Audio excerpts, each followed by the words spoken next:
This is the defining moment of the Ukraine war. The moment when everything turns around for Ukraine as it survived Russia's attempts at attrition and can now focus on destroying Putin's troops. 60 billion euros has arrived to arm Ukraine, courtesy of Europe. That's enough to send Russia back to the Stone Age, as what Europe just did has screwed Russia twice. Let's start with the headlines. The European Union, or EU, has officially approved a 90 billion euro, or around $107 billion, loan package to Ukraine.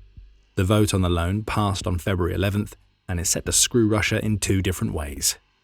First, Ukraine is getting a much-needed cash injection at a time when it really needs one. With its economy struggling, Ukraine now has the money it needs to fight the war for at least another year, putting immense pressure on Putin. And second, Russia will be paying for this loan. We'll explain how later in the video, but the key point to note is that this loan is structured in a way that Ukraine only has to repay the principal. That principal is only going to be repaid once the Ukraine war ends, and the repayments are to be made using war reparations that Ukraine receives from Russia. The EU has plunged the dagger and turned it twice. Let's dig into how. Starting with what's coming to Ukraine, the loan package is being funded via joint EU debt issuance, and it's designed specifically to provide both defense procurement and budget-related support as Russia's invasion is ongoing. The loan also has a 60-30 split. 60 billion euros is to be used by Ukraine on military assistance, which includes weapons procurement from selected nations. According to UA Wire, these weapons purchases must take place in a limited number of states, which include Ukraine, the EU member nations, and countries that are in the European Free Trade Association and European Economic Area. These latter groups open up the possibility for Ukraine to purchase arms from some non-EU members, including Switzerland, Iceland, Norway, and Liechtenstein. But there's more. If there is a weapon system that Ukraine needs that either can't be supplied by any nations that fall within this approved list, or can't be delivered in a timely manner, Ukraine has the ability to purchase those weapons from third countries using the 60 billion euro portion of the loan. That likely opens up purchases from the likes of the UK and the US. For instance, if France can't provide Scalp missiles to Ukraine, it appears that Ukraine will be able to seek its UK equivalent, the Storm Shadow, from the UK. Similarly, we can assume that Ukraine will be able to purchase Patriot systems and missiles from the US if they can't be provided by nations in the Eurozone. As for the 30 billion, this is to be used to financially support Ukraine as it confronts the budget crisis that has been caused by Putin's brutal invasion. We'll dig more into that issue later in the video. But what this basically means is that Ukraine has some much-needed breathing room in its budget as Russia attempts to bankrupt the country. Putin needed Ukraine to run out of money. It's taken 4 years for Russia to capture 20% of Ukraine, and that percentage includes the Crimean Peninsula that Russia illegally annexed in 2014, and parts of the Donbass region that Russia occupied in the same year. Putin knows that it would take years, perhaps even decades, for Russia to defeat Ukraine on the battlefield. Russia has only gained 1.5% of Ukraine since early 2024. Now, Ukraine has yet more financial support that will keep it in the fight longer than Putin ever believed it would be. There are also some technical details surrounding the loan that need to be considered. According to the European Parliament website, the 90 billion euros loan passed with strong approval, garnering 458 votes for versus 140 against, along with 44 abstentions. The Parliament also had to pass amendments to both the Ukraine Facility, which is designed to support Ukraine, and the 2021 to 2027 EU long-term budget to make the loan viable. Both passed, with the Ukraine Facility amendments receiving 473 votes for, and the budget amendment receiving 490 votes. Due to these amendments, the European Commission has estimated that the EU will have to pay an additional 1 billion euros in 2027 to service the new debt, with that number rising to 3 billion euros per year thereafter. As for when the money will arrive in Ukraine, there's one more hurdle to overcome. The European Council must formally adopt the new loan package, which seems like a given. The Council chief, Antonio Costa, has played a large part in getting this loan over the line, so it seems very unlikely that the Council that he now leads is going to say no after the loan has received such overwhelming support in the Parliament.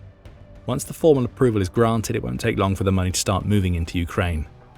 The initial tranche could arrive as early as the second quarter of 2026, and that will kill Putin. He knows that Russia is screwed because the only real way that he had out of the war that he started was to force Ukraine into bankruptcy. Russia's military certainly isn't making the gains that it needs to make to win otherwise, as we noted before. For Putin, this loan means another year or two of sending soldiers into the meat grinder that has already cost Russia over 1.25 million soldiers and tens of thousands of units of military equipment. Putin thought he could attrit Ukraine. Now the opposite is happening. It's Russia that is clawing to survive, and the EU loan is a huge part of the reason why. This alone changes everything for Ukraine, and by the way, you are watching The Military Show. If you haven't subscribed yet, now is the perfect time. Putin will obviously feel like he has been screwed hard by what the EU just did for Ukraine.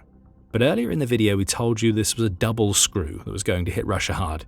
The second turn of the screw comes from the fact that Ukraine looks set to basically not have to repay a penny of this loan, as all repayments will be made from Russian reparations made to Ukraine in the aftermath of the invasion that Putin started. In other words, that puts Russia on the hook for repaying this loan, not Ukraine. The basics are outlined by the German Marshall Fund of the United States, or GMFUS. According to the group, the loan is designed to be entirely debt neutral for Ukraine. In addition to the condition that repayments are made via Russian war reparations, this also means that there is zero interest applied to the loan. The EU won't be making money from Ukraine or Russia for providing this cash injection. The GMFUS also notes that the EU has reserved the right to use the Russian assets that are frozen in EU countries to repay the loan if needed. Right now, Russia has around 210 billion euros, or around $245 billion, frozen in EU banks and financial vehicles. It seems that the likely goal of this loan is to have it repaid using those frozen assets once the war is over. The condition that the EU can use them to make repayments if Putin continues his devastating invasion is something of a failsafe that delivers a clear message to Russia's president. One way or another, Russia is paying for Putin's war. Russia can't even hope that the loan is going to collapse. The EU isn't going to be using the frozen assets directly to provide the money to Ukraine. Doing that would have been a legal nightmare that opened the door for Russia to contest the loan in international courts. Rather, as the Brussels Times reports, the financing for the loan will be raised by the EU borrowing on capital markets, and as mentioned earlier, it's being backed by the EU budget. Right now, that budget stands at €2 trillion, or $2.38 trillion, for the period of 2021 to 2027, and that has been bolstered by the €800 billion, or $950 billion, Next Generation EU Recovery Instrument that runs until 2026. After throwing around numbers like that, the €1 billion to €3 billion that the EU will be paying per year to service this loan seems pretty small. Russia has no hope of the EU simply running out of money to make this loan unviable. What all of this amounts to is the EU finding a way to use the frozen Russian assets to hurt Russia, and that's why it screwed Putin. He thought that those assets were enshrined. Yes, the proceeds generated from them had been used to fund Ukraine before. For instance, the UK had used £1 billion, or about $1.36 billion, of the proceeds from the frozen assets it holds to fund weapons and military support for Ukraine by September 2025. But the actual assets themselves were safe. Or so Putin thought. Now they aren't. The new loan mechanism means that Russia will be repaying the loan one way or another, and that will leave Putin fuming at a time when Russia's federal budget deficit has climbed to $22.3 billion, and oil and gas revenues continue to plummet. All of this sounds perfect for Ukraine. However, there are strings attached to the €90 billion loan. We've covered a couple of those strings already, namely the condition that Ukraine can only buy weapons from specific European countries unless those countries can't provide the weapons, in which case Ukraine can seek them from third countries. Plus, the loan mechanism still has to pass through the European Council, though no problems are anticipated there. But there is a third condition attached to the EU loan, which is that Ukraine must continue to do several things. These include advancing democratic governance in the country, protecting human rights, and upholding the rule of law. Furthermore, Ukraine has to continue its anti-corruption drive, which is a key condition attached in the wake of a corruption scandal that rocked Ukraine's energy sector in 2025. Ukraine seems well on its way to meeting all of these conditions. The scandal itself was uncovered during Operation Midas, which was led by Ukraine's own specialized anti-corruption prosecutor's office and its National Anti-Corruption Bureau. Those organizations discovered that several senior figures and business associates, some with links to Ukrainian President Volodymyr Zelensky himself, had been receiving millions of dollars through inflated contracts and kickbacks that were tied to the state company that oversees Ukraine's nuclear power plants, Energoatom. The fallout rattled Ukraine. It also rattled the EU. Knowing all of that, it makes sense that the EU has tied anti-corruption clauses to the €90 billion loan. It's telling Ukraine to get its house in order, which Ukraine is actively doing. As long as Ukraine stays on the course that it's currently on, it's unlikely that anything will derail a loan that has screwed Putin twice. This loan is huge, both in terms of its monetary value and the signals that it sends to both Ukraine and Russia. Here's how. On the Ukraine front, the loan goes a long way towards soothing the major budgetary concerns that the country has after spending a grueling 4 years battling against a Russian invasion that seems never-ending. Before this loan was announced, it's fair to say that Ukraine was in somewhat dire economic straits. As the Centre for European Studies reported toward the end of 2025, Ukraine's budget for 2026 amounted to projected revenues of $68.7 billion versus expenditures amounting to almost $114 billion. That's a gap of about $45 billion, and it's being caused by Ukraine having to invest so heavily in its own defense. The same projections suggest that Ukraine will spend $66.3 billion on defense and national security in 2026, which amounts to a steep 27.2% of the country's gross domestic product, or GDP. Add to that the servicing of public debt, which will cost Ukraine $12.2 billion in 2026, and you get a sticky situation for Ukraine. Ukraine is also going to be trying to deliver some semblance of normality to its people after 3 years of what essentially amounted to a freeze on public spending increases. For instance, $6.6 billion will be spent on Ukraine's education system in 2026, with a similar amount being earmarked for healthcare. Both essential services, though both are also services that Ukraine hasn't been able to fund properly since Putin launched his invasion. Ukraine is unlikely to be able to rely on its own economic growth to pay for all of this. Though the country has a growing defense sector, Russia's invasion has obviously hampered the growth of other Ukrainian industries. As the Kyiv Post reported on February 6th, Investment Capital Ukraine, or ICU, estimates that Ukraine's real GDP growth in 2026 will be 0.8%, which amounts to a nominal GDP of about $225 billion. The country's inflation rate should come down to 6.3%, the ICU says, but its public debt will reach 110% of GDP, and its budget gap will be 20% of GDP, with the latter at least being a 5% decrease on the figure from 2025. All of this is happening to Ukraine because of the war that Putin started. Now, the €90 billion loan from the EU isn't the solution to these financial woes. The root causes of the symptoms that we're seeing are going to exist for as long as Russia is attacking Ukraine. But what €90 billion does is soothe Ukraine's immediate budget concerns. It allows the country to fund weapons purchases without having to dip directly into its shrinking cash pot. The same goes for the public services that €30 billion of this loan may help to fund.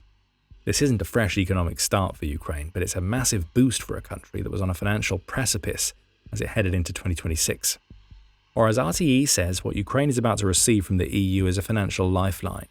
And it's one that's being provided because the EU is increasingly waking up to a simple fact: a stronger Ukraine amounts to better security for all of Europe.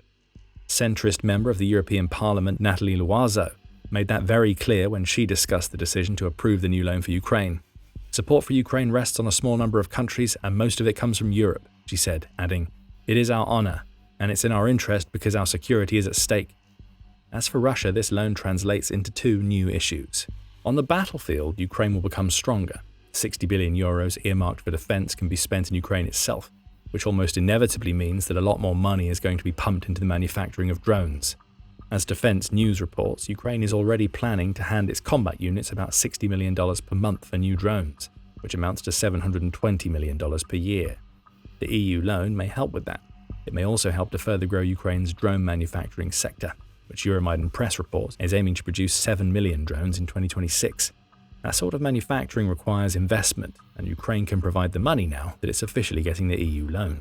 Ukraine will also be buying from European countries, which is another major issue for Putin. For instance, Ukraine has formed separate agreements with France and Sweden to acquire 100 Rafale jets and 150 Gripen airframes. That's hard to do for a country that is running out of money. And though there is no guarantee that the €60 billion earmarked for Ukraine's defense via the new loan will be spent on these jets, it's also not outside the realm of possibility that it could be. Even a handful of each arriving early in Ukraine due to this loan enhances the country's air power, which in turn weakens Russia. More fighter jets means a stronger defense against Russia's drone and missile barrage. It also means more potential strikes against Russian military nodes in the near rear, which can lead to weakened assaults on the combat lines. Money makes a military stronger. And that's the last thing that Putin wanted to see after Russia had failed so spectacularly to assert itself as a dominant power against Ukraine. As for the second issue, it's fairly simple. The EU's loan is a signal to Russia. Zelensky said as much himself in the wake of the loan passing through the European Parliament. Today, the European Parliament voted on the €90 billion EU support loan for Ukraine. I thank the President of the European Parliament and all the political groups of the European Parliament for their leadership and responsibility. Zelensky added that this is precisely the signal that must be sent to the aggressor. That signal is the EU stands behind Ukraine. Even with members that are sympathetic to Russia, which include Hungary, Slovakia and the Czech Republic, the EU has found a way to screw Russia twice and utterly derail Putin's plans to wear Ukraine down financially, because Russia hasn't been able to defeat Ukraine on the battlefield. Putin isn't happy about any of this. He made that very clear toward the end of 2025 when it was becoming increasingly clear that the wheels were in motion on the €90 billion loan the EU has now approved. Putin warned that this was robbery and threatened that no matter what the EU does, it would have to pay everything back that it tries to take from Russia.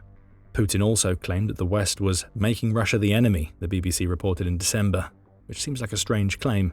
The West isn't making Russia the enemy at all, Putin is. He's the one who launched an invasion to illegally take the territory of a sovereign nation.